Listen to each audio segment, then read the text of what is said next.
हरिः ओं श्री गुरुभ्यो नमः। సర్వాధిష్టానమైన పరమాత్మకు నమస్కరిస్తూ లోకోద్ధారకులైన మహాత్ములందరికీ వందనములర్పిస్తూ మీ అందరి హృదయాలలో ఉన్న ఆత్మస్వరూపానికి నమస్కరిస్తూ దివ్యాత్మస్వరూపులారా, శ్రీ స్వరాజ్య భగవద్గీత 6వ అధ్యాయం ఆత్మ సంయమ యోగం. జితాత్మానః ప్రశాంతస్య పరమాత్మా సమాహితః శీతోష్ణ సుఖ దుఃఖేషు తథా మానావమానయోః. భగవద్గీత 6వ అధ్యాయం 7వ శ్లోకం. జిత ఆత్మనః ప్రశాంతస్య పరమాత్మా సమాహితః శీతోష్ణ సుఖ దుఃఖేషు తథా మాన అవమానయోః. శీతోష్ణ సుఖ దుఃఖేషు, శీతోష్ణ సుఖ దుఃఖములందు, తథా మాన అవమానయోః, ఆ విధముగానే మానావమానముల యొక్కయు, జిత ఆత్మనః, జయింపబడిన మనస్సు గల, ప్రశాంతస్య, ప్రశాంతునకు, పరమాత్మ సమాహితః, పరమాత్మ సమాధి యందున్నవాడగుచున్నాడు. అర్జున, శీతోష్ణ సుఖ దుఃఖములందు, ఆ విధముగానే మానవమానముల యొక్కయు, జయింపబడిన మనస్సు గల ప్రశాంతునకు పరమాత్మ సమాధి యందు ఉన్నవాడగుచున్నాడు అని పరమాత్మ అర్జునునికి, ఏ మహాత్ముడైతే శీతోష్ణముల యొక్కయు మానవుల యొక్కయు విధాయకాన్ని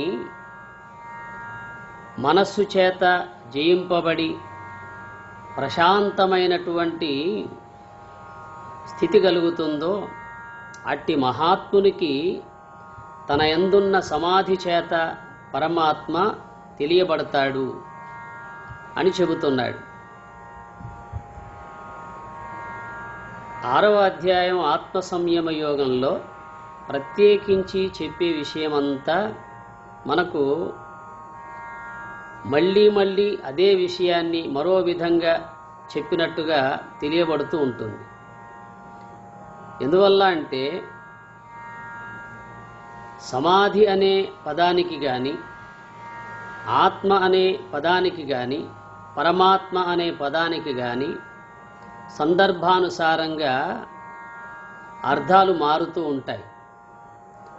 అట్టి అర్థాన్ని సరిగ్గా మనకు అర్థమయ్యే విధంగా తెలియజేసే విధాయకమే ప్రధానంగా ఈ 6వ అధ్యాయంలో తెలియబడుతూ ఉంటుంది. అందువల్ల సమాధి అనే పదానికి పూర్వం కూడా మనం చెప్పుకోవడం జరిగింది. సమాధి అనగా సమ్యక్ అధీయతే మనో అత్రేతి సమాధి. సమ్యక్ అధీయతే మనః అత్రేతి సమాధి. ఇచ్చట మనస్సు లెస్సగా ఉంచబడును కనుక సమాధి అన్నారు. ఎక్కడైతే మనస్సు తన ఉనికిని మానుకొని నిశ్చలంగా నిర్మలంగా ఉండగలుగుతుందో ఆ స్థితిని సమాధి అన్నారు. అంతేగాని సమాధి అంటే మనం బాహ్యంగా విచారించరాదు. అందువల్ల సమాధి అనే పదానికి గొప్ప నిర్వచనం అమరకోశంలో ఈ విధంగానే తెలుపబడింది. సమ్యక్ అధీయతే మనోత్రేతి సమాధి. ఇచ్చట మనస్సు లెస్సగా ఉంచబడును కనుక సమాధి. ఎక్కడైతే ఆ బ్రహ్మనిష్టయందు మనస్సు నిశ్చలంగా ఉండగలుగుతుందో దాన్నే సమాధి అన్నారు. అందువల్ల ఈ మానవులు శీతోష్ణములు, సుఖ దుఃఖాలు, లాభ నష్టాలు, జయాపజయాలు, ఇవన్నీ ద్వంద్వములు అంటారు. ఈ ద్వంద్వములన్నీ ప్రాణాపానములకు నామాంతరములని మనకు శాస్త్రాల్లో తెలుపబడింది, ఉపనిషత్తుల్లో తెలుపబడింది, ఇంకా భారత భాగవతాల్లో కూడా తెలుపబడింది. అందువల్ల ద్వంద్వములు అనే పదానికి ఈ ఉచ్ఛ్వాస నిశ్వాసాలను ఉన్నంత వరకు ఆకలి దప్పులుంటాయి, జనన మరణాలుంటాయి, సుఖదుఖాలుంటాయి, లాభ నష్టాలుంటాయి, జయాపజయాలుంటాయి, మానావమానాలు ఉంటాయి అంటారు కదా. బ్రతికున్నంత వరకు మానవుడికి ఇవి తప్పవు, తప్పనిసరి అనుభవించాల్సిందే అన్నటువంటి ఒక సూక్తులు మనం వింటూ ఉంటాం. మనతోటే అన్నీ అంతరించిపోతాయి, మనం ఉన్నంత వరకు ఈ స్థితిగతులు తప్పవు అనే భావన కలిగి ఉంటాం. అందువల్ల ద్వంద్వములన్నీ ప్రాణాపానములకు నామాంతరములని మహాభారతం అశ్వమేధ పర్వంలో తెలుపబడింది. ప్రాణాపానములను మనస్సును ఈ మహాత్ముడు జయించునో, ఈ ప్రాణాపానములను ప్లస్ మనస్సును ఏ మహాత్ముడైతే జయించగలుగుతాడో అతడే ప్రశాంతుడు. సంకల్ప వికల్పముల గజిబిజి లేని మహాత్ముని సమాధి యందే పరమాత్మ ఉన్నాడు అని చెబుతున్నాడు. ఈ సంకల్ప వికల్పాలు కానీ, ఈ ఇంద్రియాల యొక్క గజిబిజి కానీ ఏ మహాత్ముని యందైతే లేకుండా ఉంటాయో అట్టి మహాత్ముని యందు పరమాత్మ స్పష్టంగా తెలియబడుతున్నాడు. ఎందువల్ల అంటే తన యందున్నటువంటి సమాధి చేతనే పరమాత్మని ఆయన దర్శించగలుగుతాడు. ఇది క్రమక్రమంగా సాధన పరిపక్వం ద్వారా సిద్ధించాలే తప్ప ఒక్క క్షణంలో లభించేది మాత్రం కాదు. అందుకే భగవద్గీతలో మార్చి మార్చి చెబుతున్నటువంటి ఒక విషయము దానికే ఉపకరిస్తుంది. అందువల్ల ప్రాణాపానములను మనస్సును ఏ మహాత్ముడైతే జయించగలుగుతున్నాడో అతడే ప్రశాంతుడు. తద్వారా సంకల్ప వికల్పముల యొక్క గజిబిజి లేని ఆ మహాత్ముని యందు ఏ సమాధి స్థితి కలుగుతుందో అతనికే ఆ పరమాత్మ స్వరూపం తెలియబడుతుంది అని చెబుతున్నాడు. ఇది ఎంత సూక్ష్మమైన విషయం మనం బాగా గమనించాలి. ఎందువల్ల అంటే సమాధి అనే పదానికి కానీ, ధ్యానము అనే పదానికి కానీ, లేదా యోగము అనే పదానికి కానీ సరి అయిన అర్థం మనకు తెలిసి వస్తే మనం ఆ బ్రహ్మనిష్టయందు దృఢంగా నిలవగలం, బ్రహ్మ సాక్షాత్కారాన్ని పొందగలం. అందువల్ల మహాభారతం అశ్వమేధ పర్వంలో ఉన్నటువంటి 2వ ఆశ్వాసంలో 48, 48వ పద్యాలు ఈ విధంగా తెలియజేస్తున్నాయి. విను మహోరాత్రంబులును శుభాశుభములును సత్యానృతంబులు సదసదాఖ్యయములునైన ద్వంద్వములు ప్రాణాపానములకు నామాంతరంబులు తదీయ మధ్యవర్తితనొప్పు మహనీయవన్హియుదానంబు దాని నిర్ద్వంద్వ భావమంతర్యాగ విద్యా ప్రవీణులు గండ్రు పరమశాంతి అనంగ బ్రహ్మమనగ అరయ భేదంబు లేదన్న అట్టులుండు అమ్మహావస్తువును దాన ఆకృతియై అంగజివియార ఇందుము నలిన గర్భుచేతనని దివ్యముని ఇట్లు చెప్పే కరుణ అని నారద దేవమతుని యొక్క సంవాదంలో చెప్పబడింది. మహాభారతంలో నారద మహర్షికి దేవమతునికి కలిగినటువంటి యొక్క సంవాదములో ఈ విషయం తెలుపబడింది. దేవమతుడు అనే మహానుభావుడు నారద మహర్షిని ప్రశ్నించినప్పుడు తెలిపినటువంటి యోగ రహస్యం. విను మహోరాత్రంబులు శుభాశుభములును సత్యానృతంబులు సదసదాఖ్యయములునైన ద్వంద్వములు ప్రాణాపానములకు నామాంతరంబులు. వినుము, నారద మహర్షి అంటున్నాడు, వినుము. రాత్రింబవళ్ళు మేలుకీళ్ళు సత్యాసత్యాలు సదసత్తులు అనే ద్వంద్వాలు ప్రాణాపానములకు మారుపేర్లు లేవు. వాటి నడుమ వర్తిల్లే మహనీయమైన అగ్ని ఉదానము. దాని యొక్క నిర్ద్వంద్వ భావము అంతర్యాగ విద్యా నిపుణులు మాత్రమే గుర్తించగలరు. ఈ ప్రాణాపానములను ప్రకాశింపజేసేటువంటి యొక్క స్వరూపం ఏదైతే ఉందో దాన్నే ఉదానవాయు స్వరూపం అంటారు. ఉదానవాయు అంటే కంఠస్థానములో ఉండి పలికించే బలం కలిగించి ఇంకా ఏదైనా వస్తువును లేపే బలం కలిగిస్తూ ఉన్నటువంటి స్వరూపం ఏదైతే ఉందో దాన్నే ఉదానవాయువు అంటారు. అట్టి ఉదానవాయువు సహజ కుంభక స్థిత కైవల్యమునందు చెప్పబడింది. ఎందువల్ల అంటే ఈ ఉదానవాయువే ఆత్మస్వరూపముగా నుండి అన్నింటినీ ప్రకాశింపజేస్తుంది కనుక, అందువల్ల పరమశాంతి అని బ్రహ్మమని పిలువబడే ఆ స్వరూపంలో ఏ భేదము లేదు. ఆత్మస్వరూపంలో ఎట్టి భేదము లేదు. సమస్త జీవుల యందు సమభావం కలిగి అది ప్రకాశిస్తూ ఉంటుంది.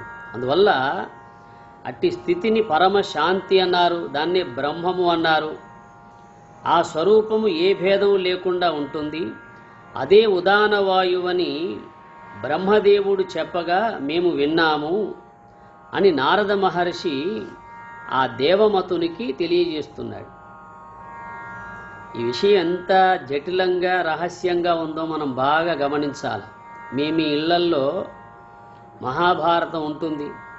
అందులో అశ్వమేధ పర్వం ద్వితీయాశ్వాసంలో ఈ పద్యాలను చూడండి. పావకుండు సర్వదేవాత్మకుండు ప్రాణంబునకు అపానవాయువునకు. పావకుండు సర్వదేవాత్మకుండు ప్రాణంబునకు నపాన నామమునకు. అంతరమున వెలుగు నా భవ్యమూర్తి యుదాన రూపమనృతత్వజ్ఞు జనులు. ఆ ప్రాణాగ్ని తత్వం తెలిసినటువంటి పండితులు దేవతలందరిలోనూ వ్యాపించి ఉండేవాడు. ప్రాణాపానాల నడుమ వెలిగే పుణ్యమూర్తి అయిన అగ్నిని ఉదానవాయు స్వరూపుడుగా గుర్తిస్తారు. ఎట్లా అంటే ప్రాణాన్ని లోనికి పీల్చి అక్కడే ఆపితే దాన్ని అంతఃకుంభకం అంటారు. అదే ప్రాణాన్ని రేచించి బయటికి వదిలి బయట ఆపితే దాన్ని బహిఃకుంభకం అంటారు, బాహ్య కుంభకం అంటారు. ఈ ప్రాణాపానములు ధ్యానములో ఎక్కడైతే లయించిపోతాయో దాన్నే ఉదానవాయు సహజ కుంభక స్థితి అంటారు. సహజంగా తనంతకు తానే ఈ ప్రాణాపానములు ఎక్కడైతే లయించిపోతాయో ఆ సమాధి యందు ధ్యానమునందు దాన్నే ఉదానవాయు రూప కైవల్య స్థానం అంటారు. అట్టి కైవల్య స్థానములో ఉన్నటువంటి యొక్క ఆత్మాగ్నియే ఈ ప్రాణాపానములను ప్రకాశింపజేస్తుంది. ఈ ప్రాణాపానములను పట్టి ఆడిస్తూ ఉంది. ఇది సూక్ష్మమైన విషయం. అందువల్ల ప్రతి ఒక్కరూ ఆ దైవధ్యానమునందు నిలవగలిగితే తప్పనిసరి అందరికీ అనుభవానికి వస్తుంది. అందువల్ల ఈ విధంగా మహాత్ములు వాళ్ళు ఆ హంసోపాసన యందు ఉండి ఆత్మస్వరూపాన్ని దర్శించి ఇది నిజమైనటువంటి స్వరూపమని గుర్తించారు కనుక వాళ్ళు అనుభవంతో తెలియజేస్తున్నారు. భారత భాగవతాలు కానీ ఇతిహాస పురాణాలు కానీ ఇప్పటివేం కాదు కదా, ఇప్పుడో మహాత్ములు రాసి ఉంచారు. ఆ విధంగా ఉన్నటువంటి రహస్యాలు మనం అప్పుడప్పుడు చదువుతూ ఉంటే తెలుసుకుంటూ ఉంటే మనలో ఉన్నటువంటి యొక్క భ్రాంతి జ్ఞానం తొలగి సరి అయిన బ్రహ్మజ్ఞానం సిద్ధిస్తుంది. అందువల్ల భారత భాగవతాల్లోనే ఇంతటి గొప్ప రహస్యాలు ఉన్నాయంటే మరి ఉపనిషత్తులలో అట్టి ఉపనిషత్తుల సారాంశమైన భగవద్గీతలో ఇంకా బ్రహ్మసూత్రాల్లో ఎంతటి రహస్యాలు ఉంటాయి అది మనం గమనించాలి. అందువల్ల భగవద్గీతలో చెప్పిన విషయం ఏ ఒక్క చోట కూడా బాహ్యార్థంగా మనం విచారించరాదు. దాని అంతరార్థంగానే తెలుసుకోగలగాలి. అందువల్ల అర్జున, ఈ ప్రాణాపానములను మనస్సును ఏ మహాత్ముడైతే జయించగలుగుతాడో అతడే ప్రశాంతుడు. సంకల్ప వికల్పములు లేనటువంటి యొక్క గజిబిజి లేనటువంటి ఆ సమాధి యందే పరమాత్మను దర్శించగలుగుతున్నాడు అని చెబుతున్నాడు. అందువల్ల అట్టి సమాధి స్థితిని మనం పొందడానికి ప్రయత్నించాల్సిందే. ఎందువల్ల అంటే భగవద్గీత చదివినందుకు, భగవద్గీత విన్నందుకు, భగవద్గీత ప్రచారం చేసినందుకు మన అనుభవాన్ని కూడా మనం లోకానికి చెప్పగలగాలి.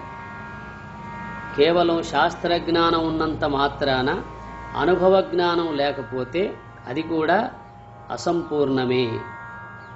అందువల్ల భగవద్గీతలోని భగవాన్ ఉవాచ అనే ప్రతి శ్లోకాన్ని అంతరార్థంగా తెలుసుకొని అంతర్ముఖ వృత్తి అనబడే బ్రహ్మనిష్టయందు ఉండగలిగితే ఈ శీతోష్ణములు, సుఖదుఖాలు, లాభనష్టాలు, జయాపజయాలు, మానవమానాలు అనబడే ద్వంద్వములన్నీ జయించబడి మనోవృత్తులు, బుద్ధివృత్తులు, చిత్తవృత్తులు, అహంకార వృత్తులు అన్నీ సమసిపోయి పొందదగినటువంటి ఒక స్థితి ఏదైతే ఉందో దాన్నే బ్రాహ్మీ స్థితి అంటారు. దాన్నే యోగ సమాధి అన్నారు. అట్టి స్థితి సద్గురునాథుడు సర్వేశ్వరుడు మీ అందరికీ కలిగించాలని కోరుతూ తదీశ్వరుణ్ణి ప్రార్థిస్తూ హరి ఓం తత్సత్.